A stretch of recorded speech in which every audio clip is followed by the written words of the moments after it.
my comp for the best cross country skier is Cory Booker. Because I was waiting for somebody to throw him in there. he had that Okay. 25-hour speech where he just kept going and going, and my mans didn't do anything. Welcome into the Armchair Politics Podcast. My name is David Coe. Here with me, as always, is Alex Smith and Dr. Christopher Carter. How y'all doing today? Doing good. How you doing? I'm doing wonderful. We're here for a very special Winter Olympics special. I want to bust into like the ba ba ba ba No, you don't. You don't actually want to do that, actually. Always. Like, I think that I'm pretty sure. And so that leads me to my first. We're doing this because I love the Winter Olympics. I'm almost required to. My wife is honestly the biggest Winter Olympics fan I know. Really? And despite Ravena loves it. She loves the competitiveness, the story. Alex and I's face were just like, wow, I didn't see that's from the Caribbean. Okay. All right. Unexpected. On my son's swimsuit, she's actually she got a Trinidad and Tobago flag put on the back of it because she likes to pretend that Asher's going to be an Olympic diver when he grows up. No, I'm serious. You never know. We love the Olympics here, which is why this is going to be maybe a little bit shocking. But the Winter Olympics are clearly the inferior Olympics to the Summer Games. Like, the Summer Games is like a spectacle of sport, and the Winter Olympics is just 17 different kinds of sliding. And we're going to get into that because what we're doing here today is we're going to take 5 Winter Olympic sports and we are going to comp the politician that best describes what an athlete would fit in that competition. And so you're going to see we've got flat sliding, we've got jumping sliding, we've got downhill sliding. It's the Winter Olympics. The Winter Olympics is the Jay Gruden of Olympics. Whoa. Okay. Might be less racist than the Summer Olympics, but it's clearly inferior. Yeah. Okay. Well, so you're saying it's the runt of the litter, right? Well, I mean, there's only 2. Then right. You got the big brother and little brother. There it is. Yeah, I actually always thought they just invented the Winter Olympics because they could see like the trends that Black people are actually going to start winning all this stuff. Like once they started integrating, like literally, they're like planning, because I'm serious. I mean, because it starts in the 1920s, and you could just see the trajectory. They're like, as soon as we start letting these Black people in, we got to find our own. Exactly. So like now, if we make it cold, now see they don't like the cold, and so we can make sure we keep all these medals. So that was my assumption. Was like that was why they created the Winter Olympics because I mean, maybe I'm wrong. I don't know. I love that theory. I think that's hilarious. I don't know if y'all noticed. I think it's quite sound. Couple of Black people creeping up. I know. Aaron Jackson. Hey, all it takes is for a cold weather Black person to be like, you know what? I'm gonna do skiing. You know what? I'm gonna play hockey. And all the white people are like, you sure? Oh man! That's our Jamaican bobsled brothers set the example. Exactly. There's also a Black woman. I can't think of her name. Who I think she is the most decorated African winter athlete. She's a slider, right? Yeah. So well, you know what country she's from? She's from America. Really? America. Yeah. So y'all want to hear something funny? Y'all want to hear something great about countries in the Olympics? So obviously America dominates the medal count historically, but if you noticed, we're getting worse. We're falling down. And do you know why that is? No. People hate us? No, it's capitalism. So do you know which country do you think is the most successful in the Winter Olympics? Let me set the Netherlands, probably, right? Close. I would think they're the best speed skaters. Yeah, the Norwegians. I don't know, man. Need like someplace cold. Norway. Okay. That's Norway. Okay. And obviously it having the climate that they have definitely helps, but the reason why they are such powerhouse Winter Olympians is because one, it's a democratic socialist country, and they have and within their socialism they have made strong investments in national athletics. And so like it is really inexpensive to train to become a skier or snowboarder in Norway, whereas in America, it's incredibly expensive to ski and to be a part of these ski schools. And in Norway, it's all funded, it's all subsidized by the government. Now, to be fair, Norway is sitting on massive, massive oil reserves, and that's how they pay for this. But hey, at least they're using their resources for good. I mean, it's hard to like pay for snowboarding because you got to do the snowboarding and you got to buy all the weed because that's what they do when they're you know. I mean, they don't just be like snow. You know, every snowboarder I ever met, they're usually pretty high. So Well, when you combine it, it's pretty expensive. I'm just saying. Well, that's the funny thing that we've been talking about. I mean, why I love your comp that like they created the Winter Olympics because they saw black people were starting to win the Summer Games. Is Reveda was talking to my 7-year-old and was like, "We're gonna watch the best athletes in the world," and I look at her and I go, "We're gonna watch the best rich athletes in the world." Because that's what the Winter Olympics have become. Like, I was listening to someone and someone was like, Bodie Miller. Yeah. Was one of the greatest American skiers of our generation. And they were making the point that he wouldn't be able to be an Olympian today because he grew up pretty poor. He wouldn't have been able to afford all of the training and all of the lift tickets that he would have needed to become an elite skier today. And I mean, we would never know, but it was significantly less expensive to ski when I was a kid than it is now. I have no idea that all plays about into ski. Alex, I don't know if you know anything about ski. No. I'm like, take maybe. Take it from a white. Trust the white on this one. I know. I grew up in a cold climate, but I didn't. Right, I was really gonna say do you the grew up in skiing. Michigan. Yeah. You saw more snow than I did. Yeah. Now I'm glad you growing said up what in you said, southern David. Arkansas. Excuse me. Alex is First of from all, Shreveport ain't Louisiana. close to southern Arkansas as you think. See, this is all the inter-Louisiana hate. All this inter-Louisiana we talk about hate. the Winter Olympics. You over here talking about, Texarkana area. I was like, bro, Shreveport is not a part of Texarkana, bro. I'm just hot this morning. I'm just throwing people man. catching strays.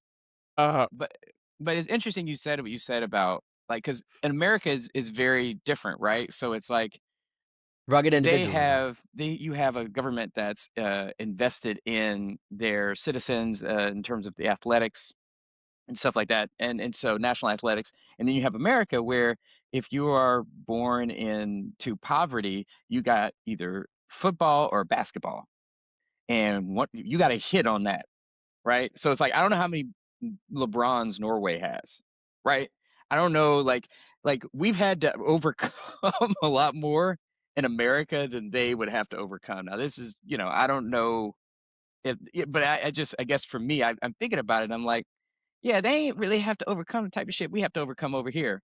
And it's a shame that we got to overcome it. So I want to. I know y'all do not watch the international football or soccer as we say here, but there's this cat that plays for Manchester City. Is a striker. His name's Erling Haaland. Google him. This dude would be like Cam Newton playing soccer. He is a giant looking, huge white dude that like plays Zlatan? striker. Yeah, I mean, not quite as like wide and jacked, but just like he looks more Viking than Zlatan, and it's crazy. And so now I don't know what they feeding them people up there. I don't know, but like in terms of his size. That's the first time when you said that I was like, nah, they got some dudes up there. They got some dudes up there. But one thing I want to say, like, I want to really shout out. There was once skier who actually switched his allegiance, I guess, allegiance, whatever you call it. He switched from being an American to British to Great Britain. And he had I don't know if y'all saw the message he had for the ice out here. I was like, you know what? If you go to the Winter Olympics, you go and do that and take a picture of it and put it on the internet where you actually, he urinated F ice or, fuck ice. I forget which podcast I'm on, which I actually can curse. And I was just like, wow, that is, and it blew up. It made people so mad. Because, I mean, he's skiing for Great Britain, so it doesn't really necessarily matter. But just the way in which the intersection of politics and sports is apparent at the Olympics. Because they're all talking about what's happening globally, politically in multiple countries right now. We're all surprised that the Republican Party is a bunch of snowflakes. Exactly. What a great button there. So we're gonna get into comping our best politicians that fit the sports that we're talking about. And before we get into this, I have one more Winter Olympics beef, if you will, and it is that it is so when we get into all of these different sports, we're going to be talking about the athlete type as well. And I think there's one type of athlete that is specifically missing from the Winter Olympics that is clearly well represented in the Summer Olympics. And another reason the Summer Olympics is the John Gruden of Olympics. And that's that there's no big guys. There's no big people in the Olympics. You know, like where are my winter shot putters? You know, like maybe like give me like a sled push competition. Like I want some beef. You know, in my Winter Olympics, we've got a lot of wide receivers, we got some linebackers, but like, where are the battles in the trenches? Yeah, You no, I can't can't be think of you can't anything. be big, man. You fall right through the ice, bro. Like you can't be like, bro. Hey, you have this. A lot of the Even Winter better. Olympic, right? The Winter Olympic is predicated. You know, it's predicated on speed. So if you are carrying good weight but a lot of weight, you ain't gonna win shit. You know what I'm That's what I'm saying? saying. I need a couple power sports in the Winter Olympics. Like I don't care if it's like, you know, like ice tug of war. I want some big beefy athletes in the Olympics. I think in That's the such an Winter Olympics, I American think it's fucking missing. answer, dude. Americans be like, It is. man, we need some strong men in this thing. Man, Yeah. look. Listen, I Yeah, want man. Iowa represented in the Olympics. I know, right? Yeah, you want our obesity problem to actually benefit us in the Olympics, in the Winter Damn Olympics, for right. fuck's sake. Yeah. Also because how great would it be to have American Samoa have like a massive Winter Olympic congregation? Mongolia would be all over that shit. Yeah, man. Get You don't on it, want David. anytime you get the Polynesians, man, there's just and it's athletics, we gonna lose. And so We let's gonna just lose. Well, when yeah, it comes to so like grappling, yeah, hell yeah. Rugby. And No, I know no, thank you. I know Mongolians aren't Polynesian, but those bros know how to fight. Yeah, man. That's ancestral. Just do that research. They got strong stock. Game Anyway, style, man. so here are the 5 sports that we're gonna comp politicians to. We're gonna start with cross country skiing, then we're gonna go into curling, mogul skiing, figure skating, and then the bobsled. So we're gonna start off with cross country skiing. Alex, you want to give us a brief overview of cross country skiing so we know what we're comping to? Okay, yeah. So cross country skiing is basically features athletes racing on groomed trails using either classic or freestyle techniques across various distances. The most important aspect of this sport is it's a premier endurance sport that requires immense strength, with events ranging from short fast sprints to the 50-kilometer mass start, featuring both interval and mass start formats. Basically, you got to be able to have this is the marathon of skiing. And so when you think about like comping it to a summer, it's like maybe running a marathon, you know what I mean? And something like that. So um yeah, so this is like who's got the most endurance, Who's a right? masochist? Who's just a sicko? Who's a sick so and this is really challenging because I had to think about and I went way This one was left easy field for here. me. Okay, this was not easy for me. I went way left field because I'm thinking of like endurance and I'm thinking about career, right? Yeah. So I went with my player that I'm putting up on the podium, and then we'll figure out where they go. Is Eleanor Holmes Norton, who's a delegate out in the House of Representatives out of D.C. So she has been doing this thing since Carter's administration. Not this Wow. Carter, but Yeah. the other, My cousin, my play cousin. his play Jimmy. cousin out of Georgia, Jimmy. His farming cousin. Exactly, his Sunday school teacher. So she has been advocating for DC statehood for forever. She was a former civil rights attorney. She has equal employment rights advocate as well, and so she has been on the climate policy. She's been on the forefront for a long time. So the amount of endurance it took for her to kind of continue this race. Now she's retiring this year, so she's not running for re-election, but she is, I believe, the ripe old age of 88. So she's been going at this for a really, really long time. So my endurance, her endurance, is why I put Eleanor Holmes Norton. I also like it because, well, no, she gets to vote, right? She has her vote She counts. does. Yeah, Yes. her vote counts. DC counts as DC counts. Yeah. get their congressional vote counts. Yep. Yep. Yep. We're Yeah, not. no, I think that's great. I mean, I think for me that was the tricky part for me too. I was trying to think about the same kind of concepts, right? Who has been involved in politics for a long time, who has had to endure and hopefully accomplish something. But along the same lines as Alex, for me, I picked Nancy Pelosi. And, Nancy Yeah. Pelosi's active in the House of Representatives, or really in elected governments for almost 40 years, like 37, 38 years, was able to be the first woman to be elected Speaker of the House, but also, I think, show the kind of patience and eventually endurance for her to be able to accumulate quite a bit of power. Now, I did not like everything that she did with that power all the time, but she was able to leverage and wield a great deal of power and consolidate. I mean, consolidate is not the right word. Actually legislate and get things done in a way that right now Hakeem Jeffries is just like completely just unable to do. And so, no, for me, as I thought about it, similarly, Alex, I was thinking about the same kinds of things in terms of like who's been able to persevere and actually also be successful, not just be hanging around, and doing nothing, just there, but somebody actually been able to try to do some good work. Because there's some folks that been in elected office for forever. Because there's other people I was looking at, but I'm like, I just can't be picking somebody just because they just was there. Just because they you old. actually got to be doing something. You actually got to be legislating, trying to accomplish something, man. So I actually went in that direction. Because to me, like, there is an. Of course you did. Of course you do. Because to me, there is an element of cross country skiing that is just insane, because you're skiing 10 kilometers, but you don't actually go anywhere, because it's just a big fucking loop. And like, I get it, but because that my comp for the best cross country skiing. My comp for the best cross country skier is Cory Booker.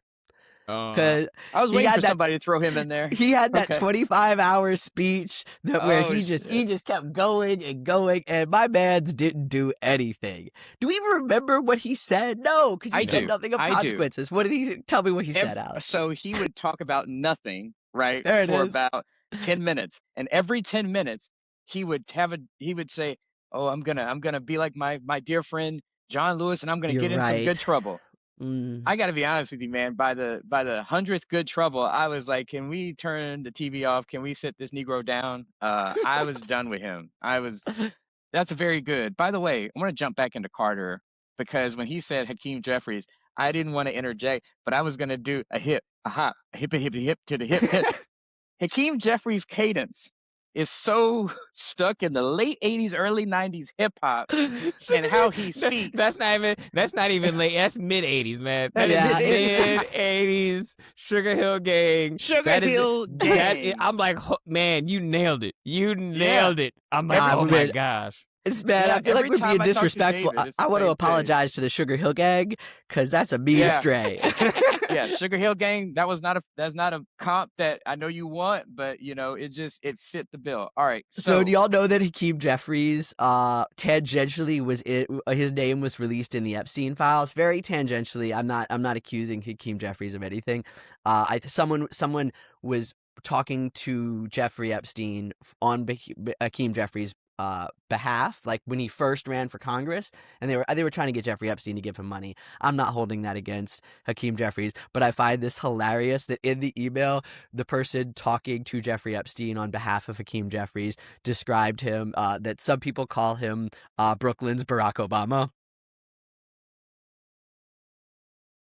No, they don't. No one calls him that. They don't. No, his mama don't even call him that. His mama who love him, she don't call him that. She's like, Hakeem, you know who you is. Hey, look, we could canvas all of Brooklyn. Nobody will say that. Nobody will say that. He says that in his head. When I read that though, that made me laugh so hard. What were you saying, I appreciate Alex? our Akeem sidebar, because he deserves it. All right, Yes. so the you have Booker, Pelosi, and Holmes Norton. Actually really I like the Cory Booker comp because I didn't know that cross country. I thought they actually like ran a race. I didn't know they were just going in circles. Yeah, it's I don't, just I It's don't know nothing laps. about. It's laps. I was like, oh, I thought they was like racing across like a mountain or something, man. I was like, they ain't even racing, I mean, they yeah. are, but like they come but back not around the really. mountain. But not Yeah, really. So yeah, but yeah, so this is a I looked at the endurance aspect of it. All right, so who's gonna get our bronze?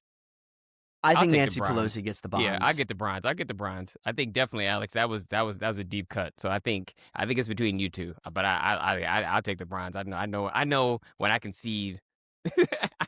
I concede concession. Like that was just okay. Well, are we going for seriousness or humor? I think we're probably going for humor because this is this Yeah, podcast. let's give Holmes I'm taking Norton the silver. the silver. I love it. Fantastic.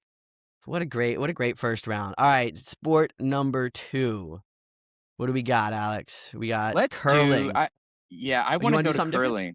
Yeah, let's do No, curling. no, I this love is great. curling. I want to go curling. So curling is a strategic winner Olympic sport often called the chess on ice. That's a key, right?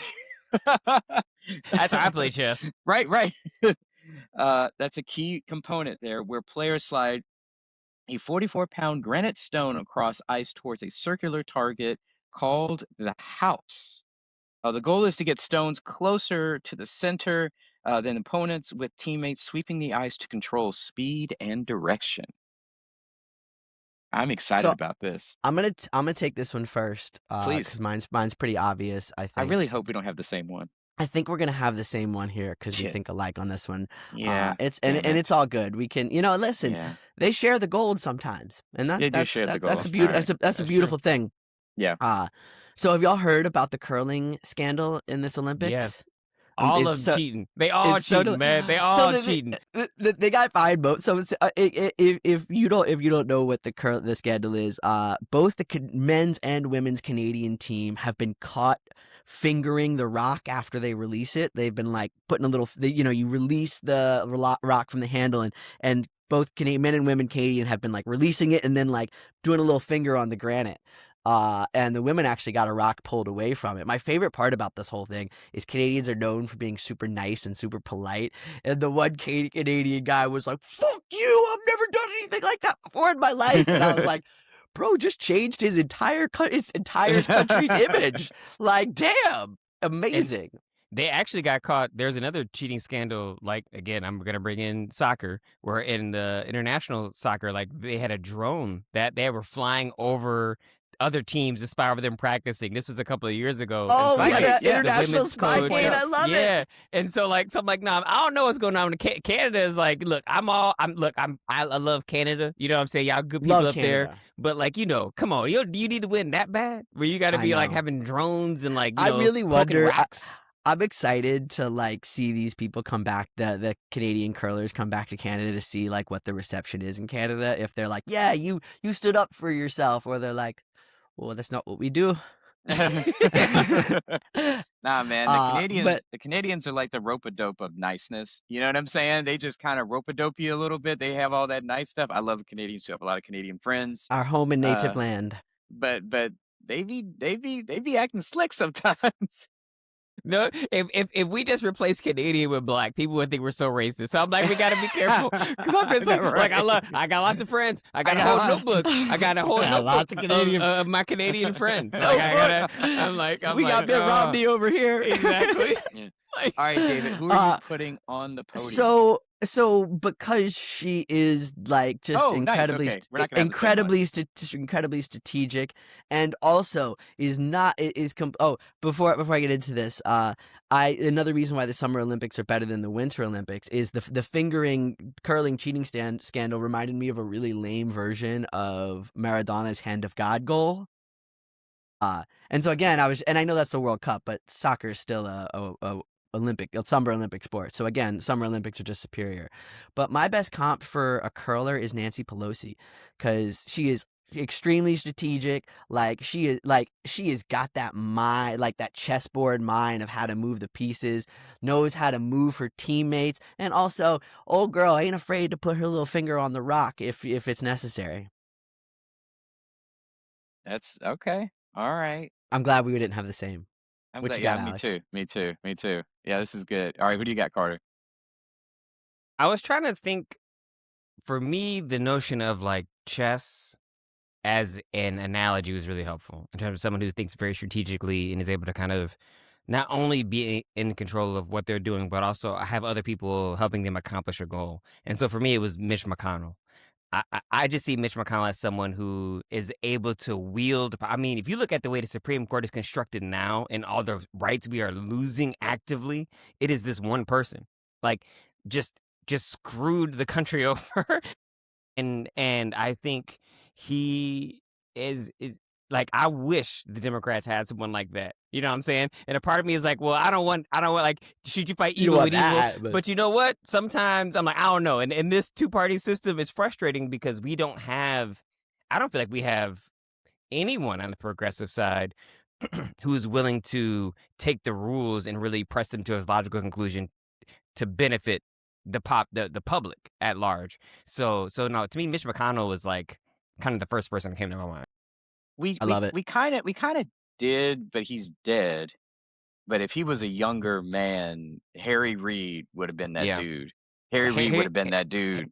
He was my runner up. Like he was the other one I Yeah, was thinking okay. I about was to gonna make say, this yeah, list. Yeah, he was no, that he dude. was. He wasn't he wasn't the majority leader long enough as McConnell Yeah, to do the type yeah. of And good again, if stuff. we were doing the Summer Olympics, that's a perfect comp for Harry Reid because he was a boxer. Yeah, yeah, he was a He was a boxer. literal fighter. Yeah, yeah. Oh, Good job, Harry. Democrats. I miss him.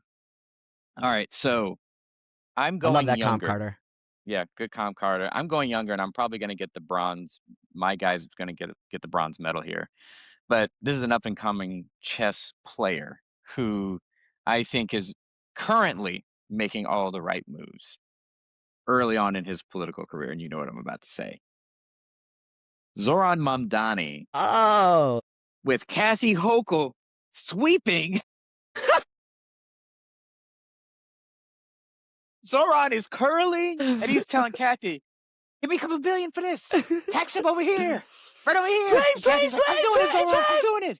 girl, So girl. she is sweeping to re-election, but I think Zohran Mamdani has done, I think, in his first month or month and a half, a masterful job of controlling the narrative around him, around New York City. He's very visible. He's making moves in places that are already like he's already got the governor of the state of New York on his side and basically tied to his hip until her, as David said, till her reelection happens and then she won't care anymore. But he's going to get as much as he can for New York City and for the people of New York City. So I know he's young, but I have potentially a gold medal, future gold medal winner here in Zohran curling. Kwame Mamdani. So Mamdani. I can't say his last name without like busting into a bad Italian accent. like you talking like Cuomo Mamdani. Well, no, what did he I can't remember, but he never got his name right. That old You talking about fool. Al Sharpton? Al Sharpton never got his name right. Cuomo. Every time Cuomo said his Mamdani. name, he kept Yeah. saying it, and I was like, "What are you doing?" But like, the thing it's not about that the hard. difference between God. Cuomo getting Zoran's name wrong and Al Sharpton getting his name wrong is like Al Sharpton said it with love. Was saying it with love. He was like, Mamdani. Mamdani. But he said it with such love that you're like, I can't fault the man. Right. Okay, so I I think I'll take the bronze here. I think Carter wins this. Yeah, I think Carter that's great. wins. Especially because like Mitch McConnell outmaneuvered Nancy Pelosi, so of course he's got to beat her. He did. Yeah. He did. So, all right. So the gold goes to the ghoul, Mitch McConnell, who's barely hanging on. The giant tortoise. The giant. The silver goes to Nancy Pelosi, and the future gold medalist, who's getting bronze right now, Zohran Mamdani. All right, so let's move to the next sport, which is let's do figure skating. Ooh. So This one was hard for me. I'll be honest. Me too. For figure skating. Me too. I had to go deep into I have a deep cut here. All right. So Olympic figure skating blends athleticism and artistry, featuring 5 medal events. The men's singles, women's singles, pair skating, ice skating, and team event. Competitors can perform short and free routines or rhythm or free dance, judged on technical difficulty, including jumps, spins, and lifts combined with musical interpretation. Nice. So the first comp that came to me doesn't actually fit, but I love it, so I'm going to give it anyway. What's the most famous ice skating story that has ever happened? Nancy Kerrigan. Nancy Kerrigan. Yeah, Nancy Kerrigan. Yeah, Tanya I don't even know anything about that, but I remember that. I was like, that was crazy. Yeah, Tanya Harding's boyfriend, who I now just want to call Sebastian Stan because he was so good in that movie. And so it's Tanya Harding and Nancy Kerrigan is Newt Gingrich and Bill Clinton. Because Newt Gingrich tried to take out Bill Clinton and it ended up backfiring on him. Yeah. And so that doesn't play, but that was immediately what I thought. That's not that's not my comp because I don't think it lines up right. But I had to be like, but I was like, oh wow, like this is kind of a perfect political comp. So this comp's all right. I think because he was very flowery and was kind of like the front man for all of the terrible things that happened, was out there. He very much reminds me of a figure skater. He was the first president that was really media savvy, is really the OG Donald Trump, if you will. I thought about Donald Trump for this, but Donald Trump's a little bit too much of a bull in a china closet to be a figure skater for me. But to me, the gold medal figure skater is Ronald Reagan. Because he had the technical aspects, but he also he had that artistry, and man, it came up on my feed that moment where he was giving a speech right after he got shot, and a balloon popped, and he was giving his speech, and the balloon goes pop, and he goes, "Miss me," and I was like, "Damn, that was good." He really he's terrible, but he was a good showman, and to me, that's why he would have been a great figure skater. No, I think that's a great comp. He was terrible, and I'm grateful he's dead. However, I just am just grateful. I'm like people like him, I'm like, yep, thank you. I think that's the hard part about people who have that kind of capacity to both do things to actually harm others, but can actually do it. They sound compassionate. It's like, hey, what the best thing for you would be me to take away some of your food. Let me take away some of the government support that I'm giving you, that because we've exploited you, but in so doing, I've given you the opportunity to work and earn it yourself. And isn't that a good thing? And then the way he says it, people are like, you know what? That sounds kind of good.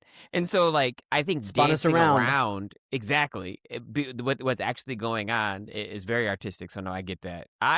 So it was funny when you started giving your comp.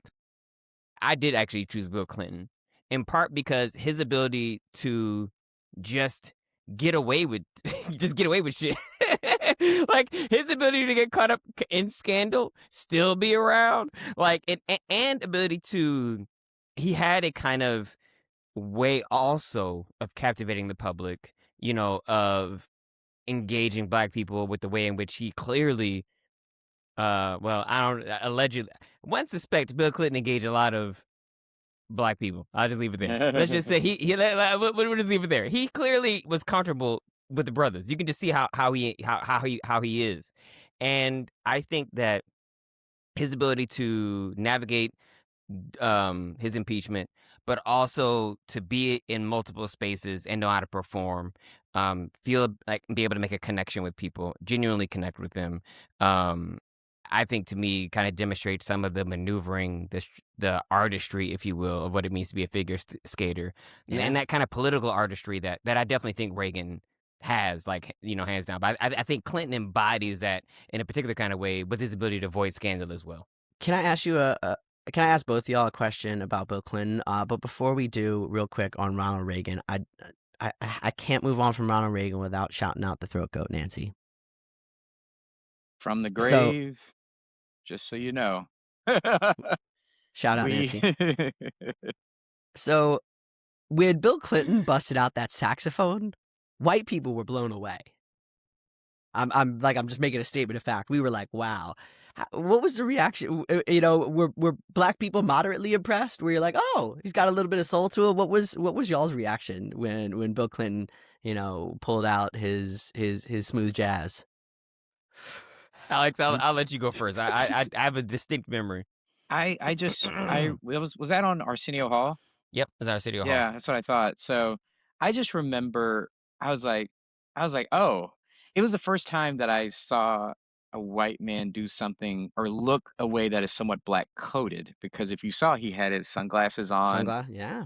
you know, he was on a black. So it's like that was something that I think, at least in my house, there was like we were probably going to vote for him anyway because he was a Democrat, but it was like also it's like, oh damn, okay. But yeah, I think there was some kind of like he was like kind of the first culture vulture in politics, I think, Mm. in terms of for black culture. So it's like kind of using that as a way to connect.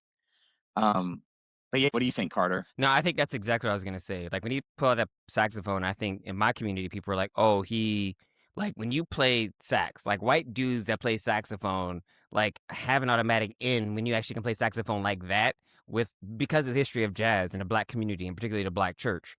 And so that showed that he had an appreciation or at least an awareness of black culture. I don't know, and clearly his policies go on to show that perhaps he was not actually like He wasn't down with the yeah, brothers in the well, like, cause. like he had a particular kind of respectability politics he was trying to uphold in his idea of what blackness is, rather than like actually addressing structural issues. But I do think you're right in terms of that it was black coded in a way that we had not seen and we could appreciate at the time. So yeah, I mean, it was overall turned out to be, I think, a good thing. I think he was very popular with the black community, which ultimately Hillary tried to, ride when she was elected. But anyway, I know. We can, yeah. All right. Well, it's not, skills aren't transferable. And then, exactly. Sometimes, especially about marriage, man, it's not, so anywho. I also don't, this is kind of a little bit of a sidebar. I don't ever really recall Bill stumping for Hillary. I think they try to keep him away because of because of all the stuff that happened. Yeah. Bill's yeah. the creepy uncle you have in the corner, and everybody's like, "Where's Bill?" You know what I'm saying? If you Kamala miss had him in Michigan, bro. Yeah. They yeah. put him center stage. I think that that whole campaign is just stupid. I mean, Anyway. I look back, they did so many things wrong. I do think Yes. Bill Clinton could have helped her because where Hillary comes across as inauthentic, Bill Clinton always comes across as authentic. very much. Always. 100%. He comes across as authentic. And I actually think probably because he kind of is, but I think he just is. Like he just tells you what he actually thinks and believes. And I think Hillary comes across way too lawyerly in that way. So, I'll say one anywho. last thing about Bill Clinton. Isn't it interesting that he connects more with older white men than older black men? Even though he spent the 90s, now he still connects with, Yeah, that's black men. interesting. Okay, but it's like, yeah, like his demo is not really black people or older black people. It's like some of Yeah. them are, but it's like it's really older white men, particularly in the Rust Belt. So anyway, I found that to be very interesting for, as they called him, the first black president, which was fucking crazy. We won't go Yeah. into that though. Yeah. So my figure skating, I went with another president, and you guys can probably guess which one I went with. He said, when we were going to the moon, we'll do this. We'll go to the moon in this decade and do the other things, not because they are easy, but because they are hard. My boy JFK, man of many flaws, but the the degree of difficulty for him to be able to win the presidency as a Irish Catholic? as a Catholic particularly, Yeah. as a 43-year-old, a young guy, and so he had a lot of things, a lot of headwinds to even win the Democratic nomination because LBJ was basically, it's like, it's my turn. LBJ didn't. This was when the primary system actually first started. So the only people who were doing primaries were Hubert Humphrey and JFK. And so JFK basically had to show the Democrats who were going to be in the back rooms in the convention, I can win this election. I can go around the country in different places. Basically what he did in West Virginia, he had his dad's money and he basically paid all the West Virginia Protestants to be like, hey, vote for me. That is an open secret. Everybody knows this. But he basically showed that he could win. And so, and also the language in which he used, the prose, his speechwriters, Arthur Schlesinger Jr., like these are impressive. These are people who talked about the new front, the new frontier. Ask not. So in terms of the artistry and degree of difficulty, in terms of how he campaigned in 1960, there's probably no other better campaign outside of Barack Obama's campaign in 2008 that could match just the energy and the enthusiasm of John F. Kennedy's 1960 campaign. Now, John F. Kennedy didn't live long enough to actually see some of his initiatives through. And so whether or not the style was there, the substance was still much behind. To be determined. Yeah, to be determined and incomplete.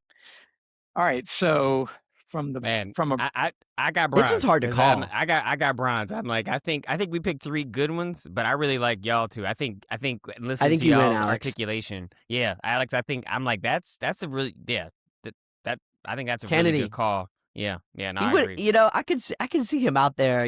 Frozen lakes in Massachusetts, nice cardigan on. I can see it.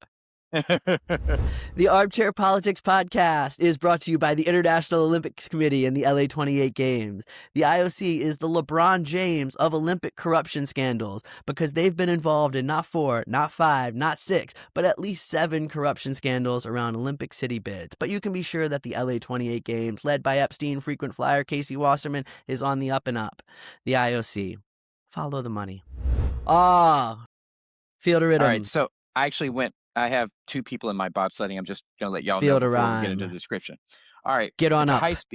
It's a high-speed winter Olympic sport, often called Formula One on ice, where teams navigate 2-person or 4-person sleds down icy banked tracks to achieve the lowest cumulative time over 4 heats. Athletes combine explosive sprinting for the start and precise steering using D-rings. And bravery is a big. You got to be brave because this is very dangerous. It's a very dangerous sport. So before we, I want to do my comp last because I feel like I'm cheating. But I want to give my pretend comp. If I'm building an actual 2-man bobsled team with actual politicians. No, we're gonna have the same ones. Yeah, we're gonna have the same ones here. No. I'm talking about. This isn't my real comp. This is my fake comp. No. Your fake comp is gonna be my real comp. Amazing. Well, hopefully not. I'm going with Jamal Bowman as my driver because that dude is a house, and I know he will throw it down a hill. And then I'm also choosing former Tennessee Titan linebacker Colin Allred because I know if right before the race, if I just walk up to him and whisper in his ear that James Tallarico been talking about him, I know he gonna fly down that hill. Steam coming off his head, it's gonna be great. Yeah, cold, man. Okay, so I'll jump in with my comps. I got two fellas here, and okay. I only picked one. I thought it was you're good. You're good with one. No stress. I wanted to say I was gonna go 2. So really quickly, I have Ro Khanna and Thomas Massie. I don't like Thomas Massie as a politician, but those 2 together, particularly on the Epstein file situation, that's good. It's very dangerous, and they're going at high speed right now. I don't know if you guys saw. Thomas Massie was literally said that I do not have. Oh yeah, he tweeted out. If I died, it was not suicide. No, it was not suicide. Yeah. Right. I love my family. I love my life. I don't have suicide ideation. I've had my brakes checked. Everything is good. Checked. If I die, somebody killed me. Right, and so those guys are in some real dangerous hot water right now, and so that would be my 2-man bobsledding team. Carter, I didn't think mine would be beat at all, but that's really good, Alex. Go ahead, Carter. Yeah, no, that's great. Now, so I picked John McCain because the bravery. Like when I look at, first of all, you got an actual, someone who's been in the military, someone who's a POW, knows what torture is. Exactly. So you have that aspect of it, and then you get the fact of through his career, and particularly the way it ended, the courage he had to actually not overturn Obamacare, through that reconciliation bill, and also the way in which even before that, how he responded to people who were at the very beginnings of the kind of racial polarization that moment in his town hall when someone asked him, that old lady said Obama's a Muslim. He's a Yeah, Muslim, and he was like, and he no, was like, no, he's no. not. He's a good man. I disagree with him, but he's a good man. And that was like the last. That feels like one of the last honest moments in national politics in America. From Republicans, 100%. Yeah. So yeah, and I don't we've want had to be a too, yeah. I don't want to be too picky, but he also could have said, even if you're a Muslim, that's still fine. But He whatever, could have. whatever. Oh, I whatever. love that. Look, I love that's that. as good as it's gonna get for 2008. Okay. Yeah. So for me, I think that kind of represents a particular kind of bravery, both in public service as a That's really soldier and good. also in office that I Yeah. think kind of manifests with bobsled. Nice. David, what you got? So I went with a 4-man team, and that's why I wanted to. That's why I wanted to go Of last. course you did. Of course I did, because it's the squad. It's the squad. Oh, It's okay. AOC, Rashida Tlaib, Ayanna Pressley, and Ilhan Omar. Like, it was because they are a 4-man team, and they've spread out a little bit. But those women came out the gate at full speed. They all got elected at the same time, and they were like, bitch, the progressives are here and we don't care. They still are. Someone came up, you saw Ilhan Omar had that town hall, and someone like came up and got her and like squirted something on her. She She squared up. Like, she bowed up to that dude. Like, seriously, like, fearless, that woman. Ayanna Pressley, Rashida Tlaib, those AOC, they're all too, but Ilhan Omar literally showed that physically she's fearless. And so, I think, to me, like, there's no better 4-man bobsled team that I would want, like, to tear down the mountain with than those 4 ladies. This one's, man, I think I love all of our comps. This is great. I don't know how to do this one, because I think all of ours are great. All I was gonna say is there's some folks who are like, whatever is like stay ready people, like people who are just kind of always in that Don't have to immediate get ready space if you stay ready. they can like respond quickly, to like if something about to go down. I actually, broadly, be honest with you, that's kind of how I am. Like, even though like, but then you have some folks who are just born ready. Like, they just like come out the womb and they just like at that edge. That's Ilhan Omar. Because when you respond that quickly, I was like, oh no, she was just like, I will whoop somebody's ass if I need to. And then I'm thinking about Chris Rock when Will Smith smacked him and he was all surprised. And I'm like, I tell you what, now if that was Ilhan Omar up on stage and Will Smith started walking up, she would have been like, come on. Like, it would have just took like one slap. Like, man, it would have been amazing. Squabbled in a minute, So anyway, no, so I don't know what we're gonna do about who's gonna win, because I actually really like, I honestly think we did a great job with this one. We got three golds. These are hard.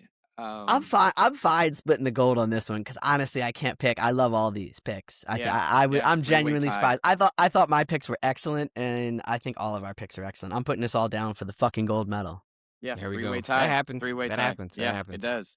All right, next up and last, David made a quick change. We got letting 2 everybody more. know behind the scenes. We got doing bobsled. No, we just did bobsled. We got moguls. That's it. Moguls. Yeah. You're right. So we're going to do mogul skiing, which is an intense, high-speed freestyle discipline where skiers navigate a steep 200 to 270 meter course covered in large snow bumps, which are called moguls, while executing 2 mandatory jumps. It tests technical and precise turns through tight, icy troughs, requiring exceptional agility and strength. So real quick, for the mogul skier, I went with Bill Clinton, because that dude has incredible agility. Ain't nothing can take that man down. Like, I don't care what the course is. Like, and the thing about Bill Clinton is, like, he somehow still has style while dealing with the most terrible fucking scandals in the world. I don't understand it, but Bill Clinton's my mogul skier. I think if this was the Summer Olympics, Bill Clinton might be like a decathlete, because like there are things I'm just like, you know what, this dude, he can do a little bit of everything. Like, you know what I'm saying? He can do a little everything pretty good. I'm like, he might actually be like, the decathlete is supposed to be like the greatest athlete in the world. I was like, did we just mess around and have the best politician of all time, and we didn't really like, because he got messed up by a scandal, and we didn't like utilize his skill set? I don't know. Nah, he didn't utilize his skill set. He was too busy being a corporate centrist. Yeah, well, that's fair. I definitely went like a little bit outside the broad scope when we're thinking about moguls. I was thinking about just having to overcome obstacles to just accomplish a feat, and the difficulties of actually the moment. And so I was reminded of a small election that some of our listeners may not have heard of, but this was the in 1966, Julian Bond ran in Georgia for a state house, and they refused to seat him for, I think, almost a year because he was a white guy who participated in the freedom rides with SNCC. And I think that, like, for him to kind of persevere and keep fighting, to be able to be at the table, to be present, and to represent his community, and a vision of what Georgia and the country could be during that period in American history, is something I think we just can't underestimate. Like, if you if you don't know about the Freedom Riders, like, maybe we should put something to show. I'm like, you need to learn about this history because it really shows the courage that so many young people had, people black and white, to just overcome all kinds of craziness, to be able to say, Violence. like, yeah, this is, like, we have a vision for what our country should be, and what we've been doing is not it. And so for me, like, he was the first, like, literally, like, when I saw that, it just popped into my head. Um, I love it. yeah. I'm going with AOC here, and I'm just because I'm like the skill in which she's been able to differentiate herself even from like the squad group. Now, I think Ayanna Presley's on a different ascent, but going somewhere else. But I think AOC has really been able to navigate kind of the huge bumps as it's called with the moguls, the huge bumps. And I think she's really, I don't know, she's really positioned herself as the counterweight to the kind of corporate consultant class Democrat that's out there. And she's only been in Congress since 2018. It's not that long. Yeah. Do y'all think she's gonna go for the Senate or for the presidency? Because what I see her doing now in Germany, like, I don't know if y'all know that she went to President. the, but President. she went to the I mean, that feels more like a presidential move when you go to like like an international, foreign policy convention and actually are making very cogent points. I know some people are trying to critique her delivery, and I mean, just like some people, they're like, it's so sexist. When, like, you're like, oh, look at how she said it. I'm like, look at who's a goddamn president, man. Right. I'm like, it's, I just, some folks, I mean, I'm telling you, they test my commitment to nonviolence. I'm telling you, like, they test it. Cause I'm just like, what is y'all problem? And that's what I thought too. I was like, oh, is she thinking she might run for president? She's going to run for president. I believe it 100% man, now. wow. Okay. I think this is what I think about her, and this is why I think I have her here. She's a reluctant candidate, meaning I think in her mind, and I don't know her, but I would imagine in her mind, she's like, yeah, that'd be a good idea. But this early, it feels like the Barack Obama thing where it's like, was he too early? No, he was right on time because the country was ripe for the type of dramatic change that needed to happen. Remember, Barack Obama made a speech in Berlin, a massive speech in Berlin. And so now that was, I think, during the campaign, but he had started and he was on the Foreign Relations Committee. He was grooming himself to be kind of on this track for president, but it happened many, many years, or I think earlier than maybe even he thought. I think, but he saw an AOC opening. is a reluctant leader. And I think reluctant leaders, similar to Pope Francis, like reluctant people doing things, end up actually winning. And I think, anyway, I don't know. Who knows? But anyway, so that's who I got. This is interesting. Should I think I'm going to take the bronze just out of sheer youth and just, you know what I'm saying? I think Carter gets the gold here. Yeah, I think Carter gets the gold here. I hope people, if you haven't heard of Julian, like, there's a profile they did on him, I think, with who wrote the Howard Zinn, A People's History, and it just gives you a background of just what he had to overcome to actually serve his community. And so that's when I first learned about him. Is I like subscribe to all these number of newsletters, and I read it and I was like, oh snap, I didn't even know about this kid, but it was pretty cool. And he was young too. So send it to me, I'll put it in the show notes. All right, cool. Yeah, so quick calculations. You're just gonna have to trust the white guy here. I won. Yeah. There was no election rigging. There was no election rigging, There was right. no election It rigging. was all Yeah, free yeah. and fair. Back no, God, I gotta cut that out. Just revealed my. We're gonna edit that out. Just revealed my address on there. That's Yeah, don't big do news. that. Don't do Yeah, that. yeah. That's Don't bad dox news. yourself. Anyway, so I'm not gonna. Yeah, so I tied it up. I got 8 points. Carter had 9. Alex had 10. So I get the gold. Carter, you get the silver. And hey, listen, third place ain't bad, Alex. Hey, man. Not in the world. I mean, we're competing against the world, so third place in the world's pretty good. Hey, look, I'm secure in Somebody- myself and my abilities. Somebody asked, I think it was Eileen Gu, the freestyle Chinese skier, like if she felt like she missed an opportunity winning 2 silvers because she won 2 golds last Yeah, time. yeah. And she was essentially like, quit playing, bro. Like, I just won 2 silver medals in the Olympics. That is an amazing accomplishment. You need to adjust your perspective. So shout out Eileen Gu for putting some schmo in his place. So right before we wrap it up, we want to give out a game ball, an Olympic game ball. Who you got, Alex? All right, so game ball, and there's 2 game balls. One game ball will go to all the Winter Olympians who have spoken out about they've spoken out better than entertainers in Berlin. I don't know if you guys have seen the entertainers in Berlin being asked about what's been going on with the rise in fascism, and they just, if it's not on the script, I guess it's a blank slate. But these, So we're gonna do a shout down, Neil Patrick Harris. Man, what Yeah. a coward. Oh Yeah, shit, what man. about my guy from Boyhood who I love? Did the same Linklater? thing. No, Linklater? the actor. Oh, Ethan Hawke. Ethan Hawke. Ethan Hawke gave a Neil Patrick Harris answer. Oh, I was so disappointed because I'm such an Ethan Hawke fan. Right, and these people, they talk for a living, and these athletes, they don't really. So shout out to all the Olympic athletes who've spoken out about what's been going on in the country. One game ball goes to them, but the game ball will go to the U.S. figure skater and Olympic gold medalist Amber Glenn, who went viral along with herself and fellow champion Alyssa Liu, posting on their gold medals. They hate to see 2 woke bitches winning. Yeah, we love it. We are the game ball will go to 2 Amber woke Glenn bitches for letting everybody know the most athletic people in the world are 2 woke bitches.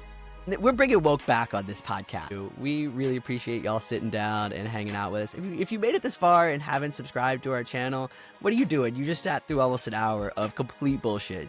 Give us a subscribe. Thanks, Funny y'all. bullshit though. Hell yeah. Later.